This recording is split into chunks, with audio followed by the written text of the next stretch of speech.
अपराधी दर्जनों की तादाद में आए हैं हर बूथों पर। और लूट हो गई वोटों की, गुंडे आ गए बाहर से, छठे छठाए गुंडे आ गए और सब हाहाकार हो गया। क्या किसी मनोविज्ञान की ओर इशारा करता है? और 8 तारीख के बाद से ये भी एक एनालिसिस का विषय होगा। संकट ते हनुमान छुड़ावे, मन क्रम वचन ध्यान जो लावे। मन लेने के लिए तैयार है हाजमोला सर, क्योंकि जानती है कि 11वीं बार चुनाव के दिन डुबकी लगाए मोदी जी। अयोध्या उनका घर है अवधेश प्रताप का।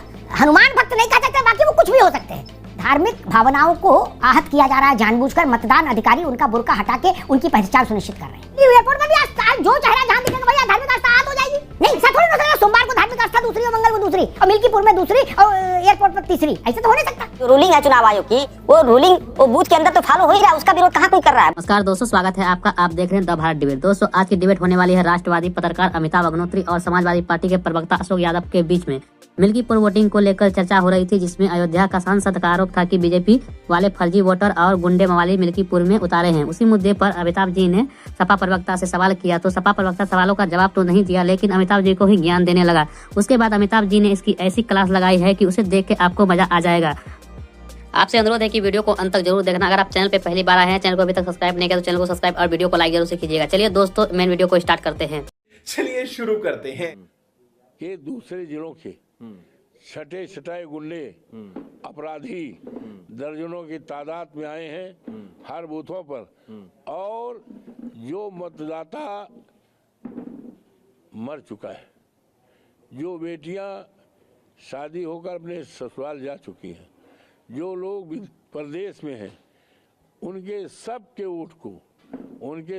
वोट को बाहरी लोगों के द्वारा हर बूथों पर डरवाया जा रहा है।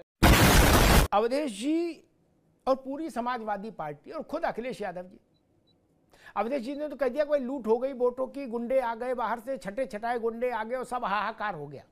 ठीक इसी ढंग की चीज समाजवादी पार्टी ने भी की और अखिलेश जी ने भी आज कई ट्वीट किए इसी भाव के। ये समाजवादी पार्टी का ये अभियान क्या किसी मनोविज्ञान की ओर इशारा करता है? अमिताभ जी, आपकी एनालिसिस बिल्कुल सही है। ये उसी मनोविज्ञान की तरफ इशारा करता है जो हम सब समझ रहे हैं। 3 बजे तक 57% मतदान हो चुका है। आज अवधेश प्रताप जी ने हनुमान चालीसा का वीडियो रिकॉर्ड करके चलाने की कोशिश करी है, जो कि अयोध्या के सांसद होने के बाद अभी तक राम मंदिर के दर्शन करने नहीं गए हैं और हर तरीके की गलती उन्हें गतिविधि इलेक्शन में लग रही है। आप देखिए, मुझे लगता है पुनर्की जैसा इतिहास मिल्कीपुर भी लिखेगा और 8 तारीख के बाद से ये भी एक एनालिसिस का विषय होगा, क्योंकि वोटिंग परसेंटेज बहुत अच्छी जा रही है। तो चुनाव में इतनी अच्छी वोटिंग परसेंटेज बहुत कम देखने को मिलती है। हमें लगता है शाम को 6 बजे तक का जो फिगर आएगा वो आश्चर्यचकित करने वाला होगा और उससे नतीजे अपने आप ही क्लियर हो जाएंगे। लेकिन आप इस चीज को अगर हम इस तरीके से समझना चाहेंगे कि क्या 24 के बाद क्या बदलाव हुआ है, 24 जून के चुनाव के बाद से कैसे चीजें उत्तर प्रदेश में बदल रही है, चाहे वो इससे पहले का उपचुनाव हो, चाहे मिल्कीपुर का उपचुनाव हो, क्योंकि मुझे लगता है इसके बाद तो उत्तर प्रदेश में 27 का ही चुनाव होगा, उसके बीच में और कोई चुनाव की अभी गुंजाइश नहीं है। तो ये एक धारणा बता रही है कि जून में जो नैरेटिव सेट करने की कोशिश करी गई थी, वो नैरेटिव अब कैरी फॉरवर्ड नहीं हो रहा है। वो महाराष्ट्र में नहीं हुआ, वो हरियाणा में नहीं हुआ, वो उत्तर प्रदेश के बाईपोर्ट में नहीं हो रहा। जी ठीक बात मनीष जी। अशोक भाई के पास चलूंगा, लेकिन उससे पहले हनुमान चालीसा पर मुझे याद आ गया कि संकट ते हनुमान छुड़ावे। हनुमान जी संकट से छुड़ा लेंगे, ये उनका स्वभाव है, लेकिन उसके साथ एक शर्त है अशोक भाई। संकट ते हनुमान छुड़ावे, मन क्रम वचन ध्यान जो लावे। मन क्रम और वचन, मनसह वाचा कर्मणा, तीनों से विशुद्ध भक्ति होनी चाहिए। अब ये बात तो ठीक ही है, बगल मंदिर, दुनिया करोड़ों लोग हो आए वहां, करोड़ों करोड़। क्या सांसद जी ज्यादा नहीं, ₹1.25 बतासे चढ़ा देते जाके। अच्छा लगता है लोगों को, भाई हमारे सांसद आए, दुनिया भर से आदमी आ रहा है जहाज कर करके, क्या, और सिर पर पोटली रखे बाला अभी जा रहा है रामलला के दरबार। लेकिन सांसद जी ने कहा लेकिन चलो जब जागो तब सवेरा। आप मैं देख रहा हूं धूप बत्ती अगरबत्ती सब जलाई उन्होंने, और ये वीडियो बनवाया बाकायदा, ताकि चुनाव के दिन इसका एक संदेश जाए। अशोक जी, आपकी तरफ से जो तमाम शिकायतें हुई हैं, क्या ये पेशबंदी है परिणाम के लिए? कोई नहीं। जो माननीय मोदी जी जो आज डुबकी लगाए हैं, ये मन क्रम वचन ध्यान से लगाए हैं या चुनावी डुबकी लगाए हैं? ये देखिए, बचपन में 90 के दशक में हम लोग टीवी पे देखते थे, रामायण वगैरह आता था तो एक हाजमोला का विज्ञापन आता था। ये बात कुछ हजम नहीं हुई, कपिल देव जी कहते हैं, तो वो कहते हैं कि हाजमोला सर। तो उसी तरह का हाजमोला सर वाली कहानी है जो माननीय मोदी जी आज 11वीं बार जो डुबकी लगाए, ये जनता के समझ में नहीं आया। अब मोदी जी कितना हाजमोला देंगे जनता को? भाई देख लो, हम आस्था की डुबकी लगाए हैं, लेकिन जनता को कितना हाजमोला मोदी जी देंगे? हाजमोला सर जनता नहीं लेने के लिए तैयार है हाजमोला सर, क्योंकि जानती है कि 11वीं बार चुनाव के दिन डुबकी लगाए मोदी जी।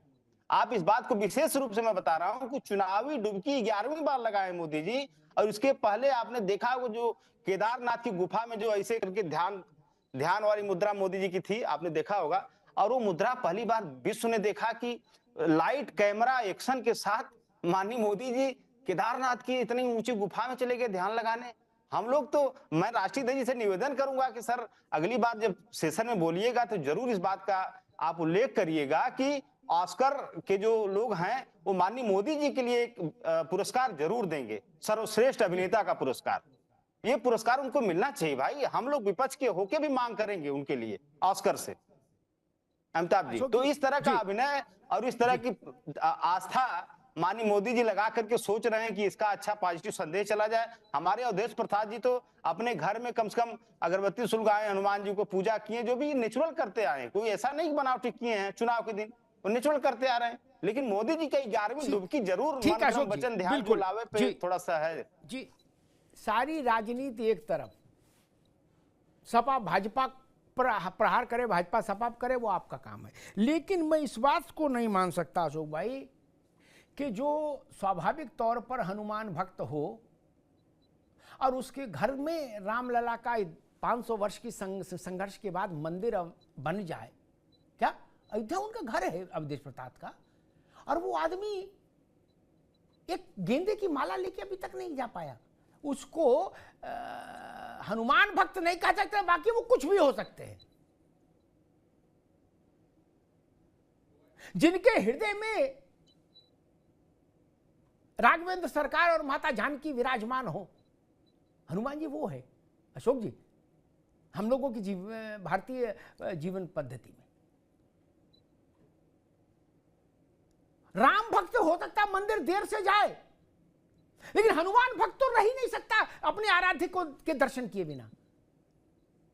अभी तो सांसद थे, पुलिस वाले भी सब जानते हैं, इनके साथ खुद पुलिस है, आराम से जाके दर्शन कर सकते थे। इनकी क्या समस्या थी? कांधे पे बोरी, कपारे पे बोरा लेके भी आदमी दर्शन कर रहा है।